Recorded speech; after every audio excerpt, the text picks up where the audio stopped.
YouTube, it's your boy Treyway, and I'm back with another video. And in this video, we're gonna be reacting to why the media hates James Harden. I ain't got too much to say. Let's get into this. Let's get into this reaction. Fuck.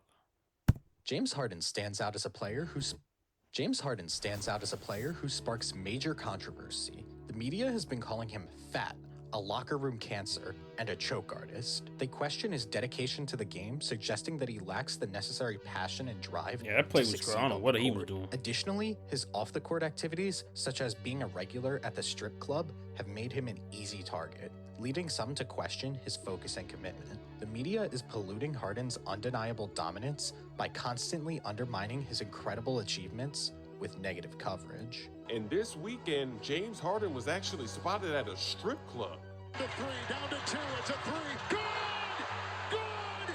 James Harden was so bad, so horrible last night. It almost looked intentional. And that might be the single greatest crossover in the history of the NBA. From showing up fat as to the game. 61 for Harden! James Harden's jersey is hanging in the rafters in a Houston strip club. Nah, that's crazy. Throughout all of the damaging media coverage and the decline of his public image, Harden, in true MVP fashion, has consistently put up historic numbers during his career. James Harden's journey to the NBA began when he was drafted 3rd overall by the Thunder, joining a star-studded team that included Kevin Durant and Russell Westbrook. During his initial years, Harden played the role of third option behind Durant and Westbrook, despite showcasing glimpses of his potential. It was in the 2011 through 12 season that Harden truly displayed his scoring prowess, averaging an impressive 16.8 points per game, and that was coming off the bench. This remarkable performance earned him the 6th Man of the Year award, while the Thunder made their way to the NBA Finals. However, despite his undeniable talent, the Thunder undervalued Harden and placed all their trust into other stars, leading to a contract dispute. Ultimately, the Thunder decided against offering him a max contract extension, resulting in Harden being traded to the Houston Rockets. With the Rockets, Harden's potential as a leader of the offense became evident. He quickly established himself as one of the league's premier scorers and playmakers. In his 8 years in Houston, Harden averaged an impressive 29.6 points per game, 7.7 assists per game, and 6 rebounds per game. Harden's time in Houston showcased his ability to dominate the game and solidified his reputation as one of the league's brightest stars. Heading into the 2017 through 18 season, the Houston Rockets decided to shake things up, leading to one of the most extraordinary seasons in NBA history. Under the guidance of Daryl Morey and the Rockets' analytical approach, they implemented a strategy focused on high-percentage shots, specifically prioritizing three-pointers and close-range attempts, since they have the best risk-reward. With this new game plan, the Rockets placed Harden in isolation more than any player in the NBA, allowing him to showcase his unparalleled shot-creating skills and decision-making. Harden would do one of the following things when he got in isolation.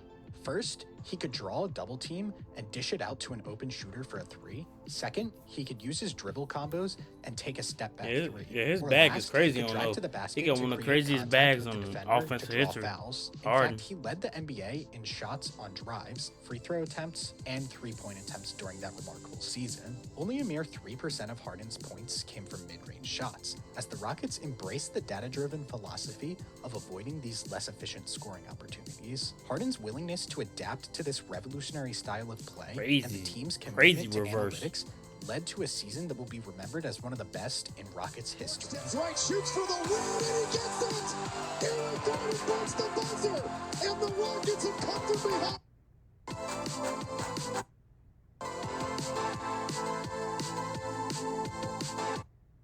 I've been in and out of therapy with BetterHelp for a few years now, and it's made prioritizing my mental and emotional health so much easier. Your 20s are such a confusing time in your life. You're old enough to make your own decisions. The Rockets had their best record in franchise history, finishing with an impressive 65-17 record. They secured the top seed in the playoffs, surpassing their star-studded Golden State Warriors, who had players like Curry, Clay, Durant, and Draymond. The Rockets even held a 3-2 lead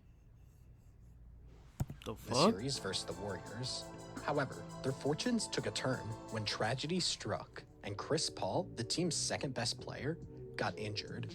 In Game 6, they faced a scorching hot Klay Thompson, who couldn't miss and dropped 35 points, making 9 out of 14 three-point Is that where attempts. Game 6 Although Klay the came from? Rockets managed to slow him He was down, fired that Durant game. and Curry stepped up, stealing the game.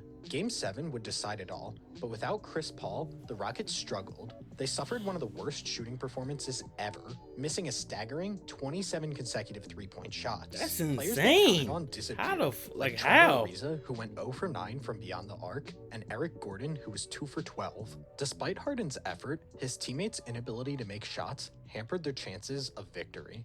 Ultimately, the Rockets fell short against the Warriors, a team considered one of the best in history. Following the disappointing loss, Harden was determined to improve and lead his team to a championship. The Rockets decided to increase his isolation plays even more. Harden excelled at creating scoring opportunities for himself, averaging an impressive 18.1 points per game off isolations. No other player came close, with John Wall being the second highest at 4.6 points. From December 13th onwards, Harden unleashed one of the most dominant runs of all time.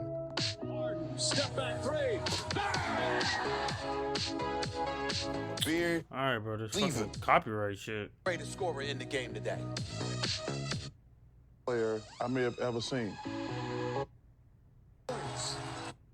Scoring record for Houston.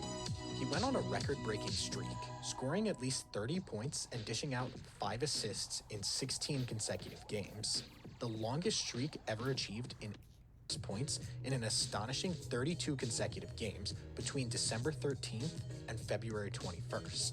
The only player to achieve a similar feat was Wilt Chamberlain, who played in the 1960s when he faced centers who were plumbers. No one else has scored 30-plus points in more than 18 consecutive NBA games. In the 77 years of the NBA, only 6 players have had multiple 60-point games. James Harden had 2 60-point games in the same season. Even in one of those 60-point games, he had a triple-double. Harden scored 50-plus points in 9 Harden games was this cold on season. the Rockets. I If don't you know were what to give happened him to him. 0 points in those games, he'd still have led the NBA in points per game. He finished the year averaging 36.1 points per game. It's an insane and average. 7.5 assists per game, which made him the only player to average more than 34 points and 7.5 assists in 1 year. He came into the playoffs red hot, only to meet the Warriors in the second round again. The Rockets lost this series in 6 games. The next year, James Harden continued his dominance. However, the Rockets traded Chris Paul for Russell Westbrook. Westbrook was not the answer for Houston. He did not play well alongside Harden, as he did not pose a threat to shoot and also commanded high volume touches in the offense. The Rockets' offense shifted less away from Harden doing everything and instead becoming a shared committee between Westbrook and him. In this playoffs, Westbrook shot an abysmal 24% from 3 and scored only 10 points in the elimination game. Then in the 20-21 season, James Harden was traded to the Nets. This was the start of decline for Harden. He faced lingering hamstring issues, which are still an issue to this day.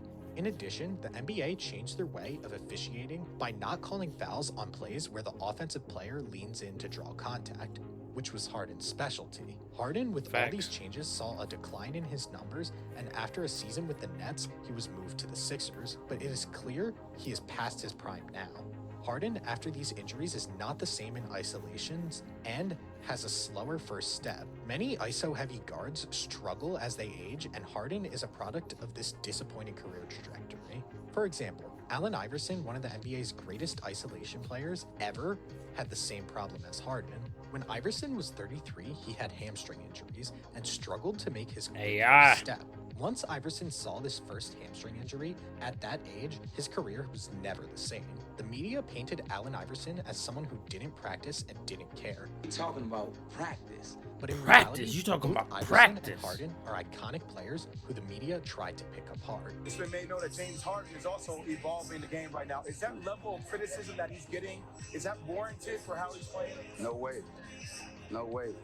I mean, that man has so much talent. He's so great, and he deserves all the praise that he gets. You know what I mean? It's always going to be a critic out of there.